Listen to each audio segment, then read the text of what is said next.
Hello and welcome to the latest episode of the Cheltenham Roar, the show brought to you by Priced Up and oddschecker as we look ahead to the Cheltenham Festival. I'm your host George Ellick, delighted to be joined by Andy Holding and Ed Quigley, and a bit of a different show this time because normally we're looking ahead to the weekend's racing with a lens looking forward, the binoculars out ahead of the Cheltenham Festival, but because we are only under 2 weeks away from the festival starting this time around, we're ignoring what's going on this weekend. It shouldn't have too much bearing on what happens at Prestbury Park, and therefore we are getting the guys to go through their long shots. So, Ed, long shot Ted, this is right up your street. The goggles are on, boys and girls. Yeah, absolutely. I'm looking forward to this. It's something a bit different, isn't it? Yeah. Was it the stipulation? It's got to be 10-1 or bigger. There's no kind of 17-2 each way thievery and a 6-runner race kind of nonsense. No.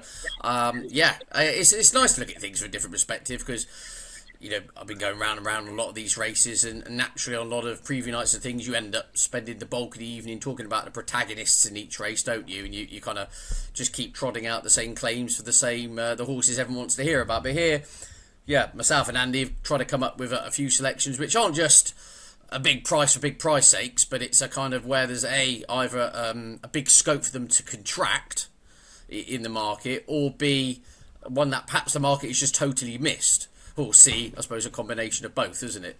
Which is always part of the price. But yeah, should be good fun.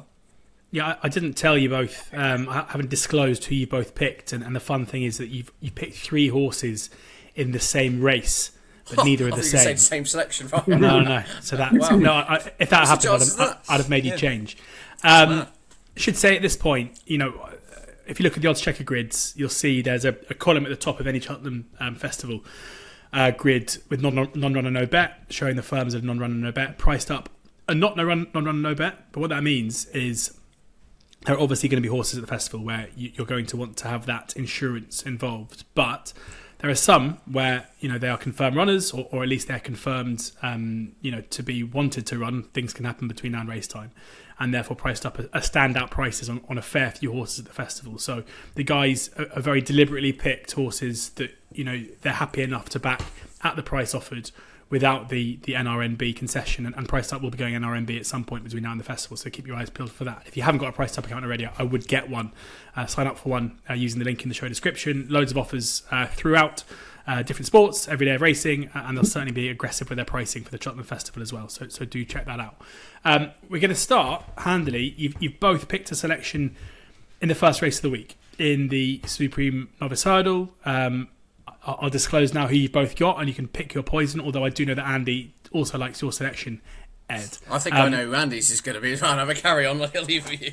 Andy has selected Idaho Sun for Harry Fry, and Sober Glory is the selection of Ed. So Andy, you take us away with Idaho Sun. What is it that makes you think that at 12-1 he could be the value for the Supreme? The first thing I will say, George, is a little bit of a disclaimer on all these. My advice actually would be to, if you wanted to hold fire as long as you possibly can, because I think come the day of the race, with all these ones we're going to be discussing, I would say most firms, given the field size is likely to be 15, 16 or over, even in the Supreme, we're going to be getting 4 and 5 places. So for argument's sake, Idaho Sun's now 12, 14 to 1 or whatever, if you shop around, I'd say that the absolute minimum it'll be 12 to 1 on the day. There's talk about even Mighty Park coming into this race as well, parachuting in from left field. That's very much the talk of the town on the preview night scene from really good sources. If he comes in, Idaho Sun and Sober Glory, Ed's selection, could even be a lot bigger than what we think. So you might be taking the thin end of the wedge at the moment, sort of 12 to 1, 3 places, where I think on the day you might get 14 to 1, 5 places, so on and so forth. So just bear that in mind when we're tipping these now. That they are recommendations, but if you are prepared to sit on your hands a little bit, you might not get too trigger happy. You might get slightly better value further down the line. And my case for Idaho Sun is fairly crystal clear, really, certainly in my eyes. He's run at Cheltenham. He ran in last year's bumper, where he was a massive eye catcher running on into a never near a 6. He was very, very inexperienced, and he was one of the best of the British horses as well. So I think you've got to mark that up against a really strong team of Irish horses. The race has worked out really well, as we know the bumper often does. And he's had a stellar career so far over hurdles. He's gradually improved. He won first time out at Fontwell, beating Gaelic Pride, who Warren Greatex thinks quite a bit of. He then won by a wide margin at Bangor, a bit of a bloodless success. But to be fair, the ones in behind him have all gone on to frank that form. The sort of second, third, and fourth have all done really well subsequently. But then the true test was that Formby Novices Hurdle, the Grade 1. Probably wasn't the strongest of Grade 1s, but my Daddy Paddy had a massive reputation going into it. The likes of Starmount, Storming George, the Last King, the Last Cloud, a horse of Patrick Neville's. You know, they all had strong form going into it. And even though they took 3 flights of hurdles out, this was a very strongly run race. Starmount made sure that. And he was punch drunk coming out the back straight. The front 2, they pulled well clear of the rest. And I love the way Idaho Sun turned away my Daddy Paddy. Some would say he didn't find a great deal off the bridle. The second, the way of interpreting it was that Harry Fry's horse was just super, super strong and hit the line very hard. He's a strong stayer at 2 miles. He won't mind how quick they go. He's a lovely jumper. And I still think he's been massively underestimated in the market. Based on the time figures that we've got, he's as good as Old Park Star, Mighty Park, Talk the Talk. He's definitely better than El Caris on the figures. Anyway, he's done nothing. The only one who's run a better number than him is Sober Glory, which I'll let Ed talk about quite favourably. But he should get a strongly run race. You know, you got Old Park Star and Sober Glory. They're going to serve it up, and he'll just be ridden in behind. So I think he's a really good start for my each way multiple, whichever way you want to look at it. I'll be really, really disappointed if he's not in the first 4 or 5. Just before we hear from you, Ed, just because Andy, you've spoken on the show a few times about Sober Glory and the good number that he's run. You mentioned it again there. I didn't tell you that Ed had picked Sober Glory, so that you chose on merit to put Idaho Sun up ahead of Sober Glory. For what specific reason, you know, did you pick apart those two? Well, Sober Glory ran a really big time 2 runs ago, and it was a bit of an eye-opener, that Newbury run, when he beat Its Top, who went on to win next time out. So again, that form has got a little bit of substance. But it was the first race on the card. The comparison sort of like race for race. You think, was it that good? But he went and did exactly the same, if not better, the time after. Now, the trouble was, well, the last one, the racing the ground deteriorated as the racing went on. It was the first race on the card again. And if you look at it and compare it to 2 Quanti, which a lot of people have, it's going to be fairly obvious that Sober Glory was going to run a quicker time than Tutti Quanti, because he probably ran on much slower ground later on in the day. But it was still a big performance. Cadastrell's no mug. He's a real strong galloper. He sees out the trip well. The only problem is, can he make all the running? That's the $64,000 question. Will he be a sitting duck? Instead of having one horse to aim, who's got to aim at him in behind at Cheltenham, he's going to have 4 or 5 top-class Grade 1 horses. So that's the rub with Sober Glory, whereas Idaho Sun can just totally behind. That's why I prefer him. But I do think the English have got a really good chance of taking this. And I'm looking forward to it. I think the Super Prix is one of the best races of the meeting by an absolute mile. It's a great start. Yeah, absolutely. Couldn't agree with you more.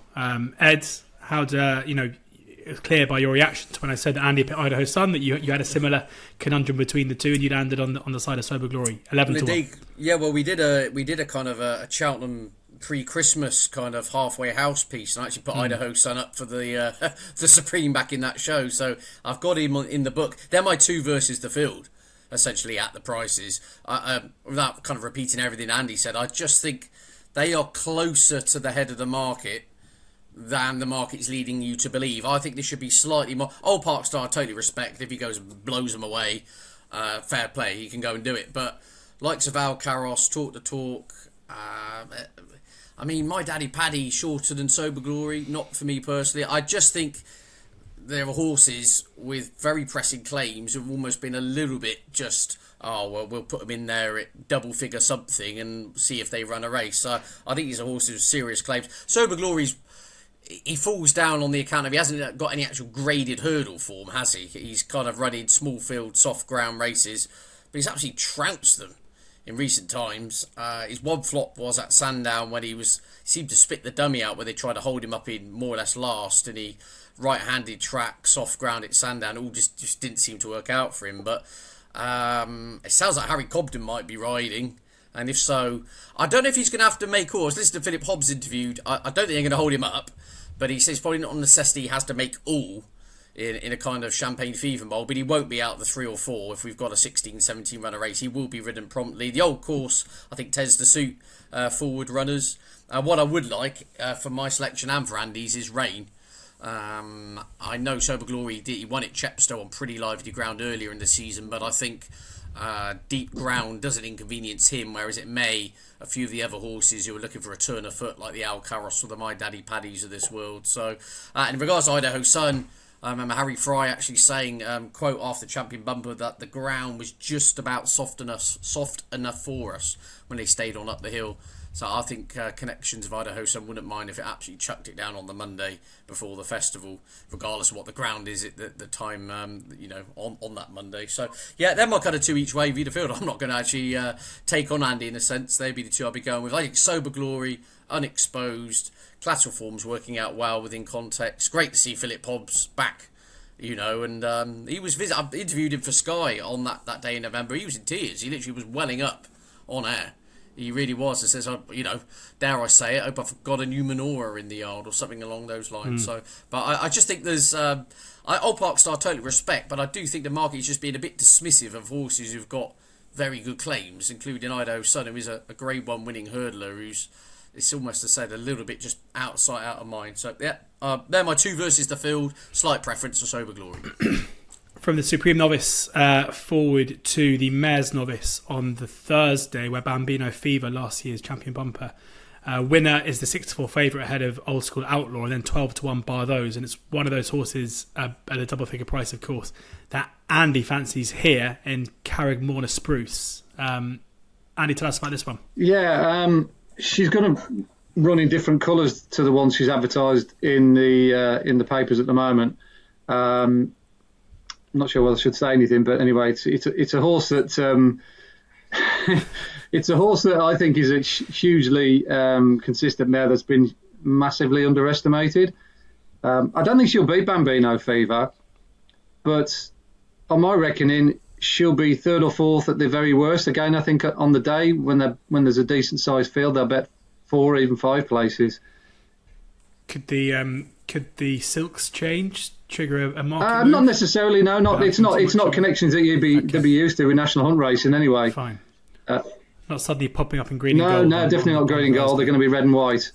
Okay. But yeah, she's a lovely mare. She ran second in a very good race last time at Grade 1 against the boys. I think that form's just as good as some of the ones that are ahead of her in the market.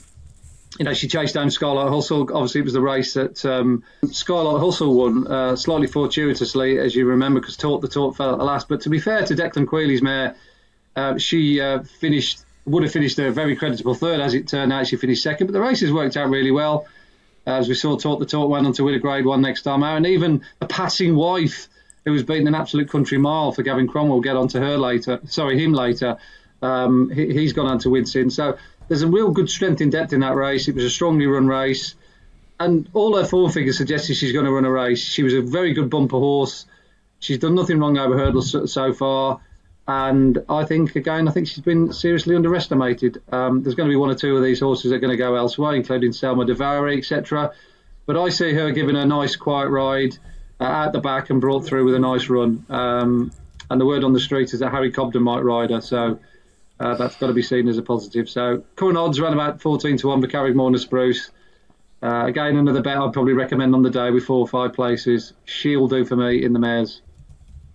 Great stuff. Interesting one there. Looking forward to seeing. The silks on the day. Let's say. The familiar silks to you, George. Put it that way. Okay, I think I know who we're talking about, and that seems exciting. There's been a huge gamble in the Coral Cup in the last couple of days with Kitera of the Skelton Yard in from kind of 50-1 into nearly favouritism. I have to wonder if Dan Skelton telling everyone who his best handicap chance is means that they're actually his best handicap chance. But there's another horse in the race that you fancy here, the Yellow Clay at 14-1, Ed. Yeah, indeed. I think it's got to come into the equation here. This is a horse I could see starting a lot shorter. Look, the horse has got the option of the stayers, but it's probably got a bit defined on that. For all that, I think that race will cut up, as I'll come on to later. But this horse ran very well. Obviously, he's got half decent course form when in last season's Turners, where you got jump in the last. There was Final Demand, who's favourite for the Brown Advisory, a Grade 1, and the New Lion was obviously Chapman Hurdle favourite. So ran a kind of PB, if you like, over the C&D of what is now the Cup Handicap, I believe, is the official title for this year's renewal. But it's also looking at the tax. We're talking about the England to Ireland conversion handicap tax. Now, the average just shy of £4 is the usual uplift for the hurdlers. If you're looking at a kind of average over the last 5 years. Well, Yellow Clay's got 0. He's been left on his Irish mark of 155 coming over here. I'm sure that's got to have made the minds up for the Gordon Elliott team. Elliott did mention on a preview night a couple of weeks ago, perhaps they could claim off him, but the fact he's been left on 155, I think they might say Jack Kennedy top weight, back to the C&D of a really good run from last year, which was proper Grade 1 form, and he's in a handicap. I just think he does fall a little bit between two stools. That's fair enough. But when you're given a chance by the assessor to a large extent, I think you've probably got to go and take it. And I think better ground, this course of distance, each way, he's just got a class edge, really. He could go Stayers Hurdle. It wouldn't be out of the question, if you know what I'm saying. But I think when you kind of look at the cold light or day, he's got a substantially better chance of winning the handicap, and no one's going to kind of sneer at a Cheltenham Festival winner. So Yellow Clay each way. If they do confirm he's definitely going here, and he was like Jack Kennedy, right, I think he could be a little bit of a plunge in this race, because you have got a few in here who are entered in the Martin Pipe, who are entered in the county. You've got all sorts of different potential engagements, whereas I'm not necessarily sure they're going to stray too far from this race. So yeah, Yellow Clay, I think, could go off single figures. Okay, we've got a couple now in the Stayers Hurdle. A 25 to 1 shot for Andy in Home by the Lee, and a 50 to 1 shot for Ed here in French Ship. Andy, we'll come to you first. Tiapu, a favourite, happy to take on? Sort of. He's not a horse I'm really sort of warm to at short prices. He's more than likely to go and win if he runs through his Leopardstown form, particularly if the ground's soft. I think that's quite important to him. When he got beat here last year, he actually dried out a little bit, and Bob Onders came and picked his pocket. But he's not fallible. He has been beaten. He's been beaten here before, so why not? And I think this is probably a stronger renewal than last year. You chuck in the likes of Marchand too, and Honesty Policy, and one or two others that have progressed through the ranks.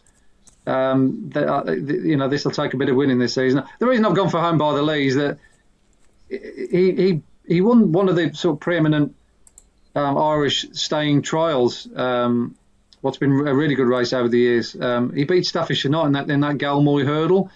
Now it was a day where it was really desperate ground, but the time figure we got for the conditions was alarmingly good. So I've kind of followed the form and thought, well, let's see how good he is. Now Staffordshire Knight won next time out. He went on to win the Boyne Hurdle. And even old Jerry Colombo, who's beaten 20 lengths, he ran an absolute storm in a very, very good renewal of the Bobby Joe the other day when he finished second to Grange Clare West. So straight away, that form is working out really well. I just love the way that Home by the Lee found loads of pressure. They took the visor off him, placed him back with blinkers, because he was slightly disappointing the time before, albeit he went round the inside at Leopardstown, which he doesn't like. He likes to come wide. He likes to race round out of the way of horses. But if he didn't have any bad luck, he wouldn't have any luck before, at all in this race. He got unseated right when a horse fell right in his path the year before. He was third 3 or 4 years ago, and he made a bad mistake, the one in front of the stands, when he ran on and he got beat 4 lengths in the end 2 years ago. So he's been knocking at the door, and I wouldn't normally go for a Lemuel, but Sir de Burley sort of bucked the trend of old horses winning a few years back, and Bob Ollinger was 10 when he won last year. So it's not beyond the realms of possibility that Home by the Lee could at least run well enough to justify my pick at a very big price. Again, another one that I think has been underestimated, because everyone's concentrating down the front end of the market. Interesting. Yeah. Big price there for Andy, and a big price as well for you, Ed. 50 to 1 for French Ship, last seen unseating. I've gone for a real swing. I've gone for the T20. We need 6 off the last ball. Let's reverse sweep it into the top stand. Yeah, I was going through this race. I'm kind of buying or selling at 8.5 runners in the Stayers Hurdle. This is going to cut up dramatically. I keep hearing on preview nights about big fields. It's going to be highly contested, and I won't name names, but someone actually said they think it would be a 20-runner field for a particular race when there are only 13 horses entered in it. But anyway, this is not going to be a big field. Now, Philip Hobbs has said it's very likely he will run. I think he's an absolute dark horse here, of all dark horses. Look, he's got winning Cheltenham form, albeit in handicap company, when he absolutely hacked up earlier in the season. I think he went up £10 for that. He went to Newbury off 146 and absolutely hacked up again in a man of a really good horse. Now, it all went wrong in the Lanzarote on pretty lively ground. Philip Hobbs, Johnson White after saying the horse absolutely hated the combination of a tight right-handed track and quick ground. It was all just wrong for him. They won't be trying that again. He won't be heading back to Kempton. And then, last time out, as you say, he unseated in the Rendlesham. Now, I'm convinced if he'd got round, he would have played a part. He didn't actually make a real bad error as such. He kind of seemed to flick the top of one and then stumble and unseat. It was kind of what he did earlier in the season, wasn't it? Back at Chepstow in that contest earlier in the season. If is a very dangerous word in races, isn't it, George? But with a clear round there, if he got a clear round, I think he would have taken all the beating. Obviously, Ludor went on to win that race. I thought Friendship absolutely pulverised him 2 starts ago, to be honest with you. And he's thoroughly unexposed at 3 miles. He's fresh legs. He's won at Cheltenham. As long as the ground's not too rattling, which I don't think it's going to be, he could be a huge player here. He could end up going off the outsider of the field in an 8-runner race. But I think, where's the ceiling of his improvement? That's what I've got to say. He's not all that far off the kind of the horses who are, the oppositoires of this world, or some of those that are floating in around the 8 to 10 to 1 mark. He's not a million miles away of those. If he proves another £7 or £8, he comes into the conversation each way. And he said, the negative would be he's thoroughly untested at 3 miles. But the flip side of that could be is that could bring about more improvement, couldn't it? So he is a bit of a real Hail Mary. But I think I'd be shocked if he was going off 50, 66 to 1 on the day or whatever. And I think, as I said, I don't think this would be the biggest of fields. Lovely stuff. You've both got selections also in the County Hurdle on Friday too. Andy's just sneaking in the price limit, 10 to 1, about Sinatra and Hello Neighbour is the one for Andy. The one for Ed. Sinatra, it's going to have you singing New York, New York on Friday, Andy. 10 to 1. Make the case. Or maybe he might do it his way. One or the other, whichever one you prefer. He's a horse that I've sort of bought into very early on the season. I love the way he travelled behind Captain Hugo Newbury first time out. It looked as though he needed the run when Skelton's Novices did. He then bumped into that Act of Innocence, who clocked a big number when he went back to Newbury the time after.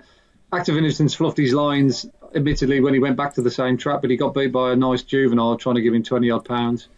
He then went to Sandown and he won by a mile, again clocking a very fast time, even though it was a bit of a solo time trial.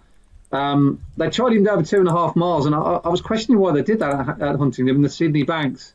He didn't quite get the trip against Act of Innocence again, having been keen off the front. I just don't think he wants to make the run-in. They dropped him in the other day at Warwick, and he beat Ben Paulin's 4 Springs. Now, I don't think that accounts for a huge amount, but it was basically no more than an exercise canter at his local track, and he's now had the permitted 5 runs. It was a very, very cute move by Skelton. He spotted a race, meaning that he's got a nice little break now between now and the festival.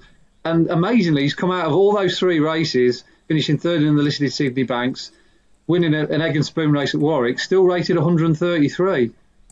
I think that's absolute daylight robbery. If this horse isn't a 145 plus horse next year onwards, I'll be absolutely stunned. He's got a huge amount of ability, and you only need to look at any further than Mullins and Skelton in this race. You start looking for other trainers, you're just wide of the mark. They're the only 2 trainers to count in this race. They've won it probably about 6 or 7 times between them in the last few years. So if you didn't want to go for Mercier down the front end, who's favourite, then you're left with this Skelton hot pot, Sinatra. I think will be single figures on the day. Sinatra 10 to 1 as it stands for the County Hurdle. For Andy, Hello Neighbour. Ed, what is it about Hello Neighbour's chances at 20 to 1? Yeah, I thought big price, given this is a Grade 1 winner from the DRF last year. Has got some very good form tying in with genuine Grade 1 animals. If you go back to last year's Triumph Hurdle, approaching the last, he was more or less pitching in with the likes of the Lambert and East India Dock and Poneros et al. And he fluffed the last and finished 5th. He then ran really respectably when finishing 3rd behind the Lambert and Poneros again at the Punchestown Festival, with Mercier as Andy's mentioned, in behind on that occasion, given a weight. So his collateral form is in and around genuine Grade 1 animals. I just like listening to what trainers say, and if you listened to before the Christmas run where Hello Neighbour ran behind Lossiemouth, it was very much kind of we're working backwards from the county hurdle. So as soon as I hear that, I thought it was music to my ears. I love Gavin Cromwell. He often comes alive at Cheltenham, doesn't he? He's got an outrageous record with his horses that come over here, and very good target trainer. And so with that in mind, I'm not all that perturbed by the run at the DRF this time round. When he was in that handicap hurdle, he was ridden with other days in mind, shall we say. So I think he'll come on the bundle for that. And we talked about the Irish tax. Well, he's only got £1. He's been nudged up £1 for the handicapper. I thought he might get 150. He's been given 148. As I said, this is a horse who's 3.5 lengths behind, 4 lengths behind Alhambra off levels last season. I think he's got a lot of scope and propensity to be better treated at 148. He's got some pretty half decent course form. I think the makeup of this race will really suit as well. This will be a big field, and he's a horse who likes to kind of come from off a pace and settle. And so, yeah, I totally see where Andy's come from for Sinatra. The only thing I've got against Sinatra is it was like originally Fortune de Mer was their county hurdle horse, and he got injured. Then it was Live Conti, and it's the cynical side of me feeling like Team Scout have almost got to parachute something in there to keep up their kind of mantra for the race. But I can totally see where Andy's coming from with Sinatra, who's very lightly raced. But yeah, Hello Neighbour, each way, I think we'll hit the frame. Two more, one more selection each, and we'll go back to you for the Ryanair here, Ed, where you picked JPR1, who's 33 to 1 as it stands.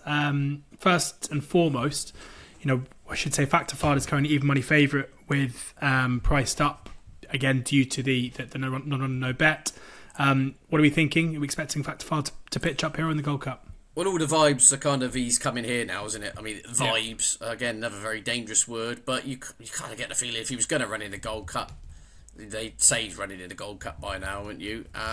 Look, even if you look at this, taking into account Factor File and Gaelic Warrior, say they are both running, just for argument's sake. Well, at the moment, JPR1 is 16th in the betting. Again, I'm buying or selling at 5.5 runners in terms of horses above JPR1. There's nothing running here. Yeah. I mean, Hartwood's got to run. I mean, Banbridge has got to be 50-50 on the ground. Thistleast missing the festival. Sounds like Firefox going Gold Cup. Romy Coolio, can't see him running. Found a 50, he's going for the 2-mile race. Ilete Tomp, Champion Chase. Protectorat's missing the meeting. Django Bay's going for the Gold Cup, etc., etc. There's nothing going to be running in here. This is going to be another 6-7 runner field. And that aside, you've got to have a horse who's got to touch a class. Well, JPR1, who's been a little bit of a nearly horse, he's been caught between the high-end handicaps and genuine graded level, but they stepped him up to this trip for the first time, admittedly on a flat track at Musselburgh, but he did on the figures produce a career best when defying that top weight. Now, he's 160 here.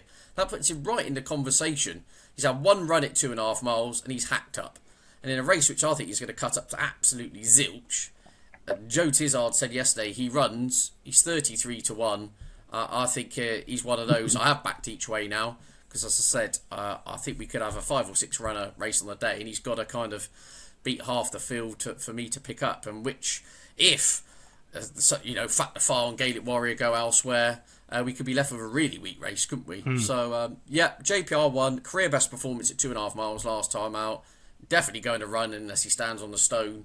And this race will be a small field, so he fits nicely into the kind of each way angle with the angle of contracting in price as well. Indeed, Andy, a horse that you used to be keen on, I think last season, JPR1. Yeah. I did a preview night the other night. And someone was asking me for a big price horse in the Ryanair, other than the one I selected, which was Hartwood, which I've backed from a long while ago. And the other one I mentioned, it was JPR1, just under the same reckoning that Ed's come up with. Yeah, I've seen worse projects than that. Great stuff. Final race, final selection here on this show is coming in the Martin Pipe, where, Andy, you've selected the Passing Wife, who you've already mentioned in passing. Yeah, I do like this race and backing horses that are running graded races before, and that seems to be the tail of the tape. The one thing I will say with this year's renal, I don't think it's as strong as it normally is. You haven't got too many horses like, your Galopin de Champs that won it years back. Don Poley as well, who are running like grade ones at the DRF, and they come back in here and made hay in a handicap. There doesn't appear to be the number of those as in there has been in recent times. Willie Mullins hasn't got a particularly strong one in there. He's got Rock Dino. I don't know whether he comes here or not. I started a joke. I'd be definitely interested in Charles Burns if he rocked up here. He missed the Moor battle over the weekend. He's in the county hurdle and he's in this. Another thing that I think is worth looking at is if who claims who's going to get the good two Irish claimers. The best two out there at the moment are Ewan Staples and Michael Keneally. So look out for the likes of Gordon Elliott or a Charles Burns or a Willie Mullins if they go for one of them. But the one I've gone with the passing wife. Gavin Cromwell's actually used Ewan Staples before, and he's got top weight at the moment, so he could do with sort of taking a little bit off. But I really like the way he ran in that Grade 1 race 2 runs ago, but he absolutely bolted up last time out. He beat a decent horse as well when he won at Punchestown in Dr. Dumanil, and he made him look daft. That was the first time he was up in trip. He'd been just taken off his feet over 2 miles, but the step up to 2.5 really suited him. And I think the way this race will pan out, i.e. a strongly run race, will suit him because he's a high cruiser. So I wasn't left with that many because one or two that I could have put up have contracted in the last few days, the likes of Cocktail Divan for the Jack Richards, Ryan's Rocket for the Grand Annual. They've all gone under the 10-1 threshold. So this was only one of the ones that was left, unfortunately. Well, still made a decent case for the passing wife there in the Martin Pipe, 10-1 for Andy. So just to recap, we have Andy's selection at Idaho Sun for the Supreme at 12-1, Carragmore and a Spruce, then the Mares Novice at 14-1, Home by the Lead 25-1, Sinatra for the County at 10-1, and the passing wife at 10-1, Sober Glory 11-1 for the Supreme for Ed, the Yellow Clay at 14-1 for the Cup Handicap, 50-1 about French Ship for the Stayers, JPR1 in the Ryanair at 33-1, and Hello Neighbour finally there in the County Hurdle. I can't remember the price, I think 20-1 for Ed. Thank you very much to Ed and for Andy for sharing their tips, thoughts and insights. Andy and I will be in the studio next week with Ginger Joe for a Naps episode of this as well, so we'll be just putting up Andy and Joe's best bets for the week. So looking forward to that. But in the meantime, do make sure that you check out Price Top if you haven't got an account already. Sign up for an account using the link in the show description. Plenty of price boosts and much more up there as well. So thank you to Ed. Thank you very much, George. Thank you to Andy. Yeah, cheers, George. See you guys very soon. Make sure you check out oddschecker for all your fixed odds betting needs in the meantime. We're back again next week. But in the meantime, please ensure that you're gambling responsibly.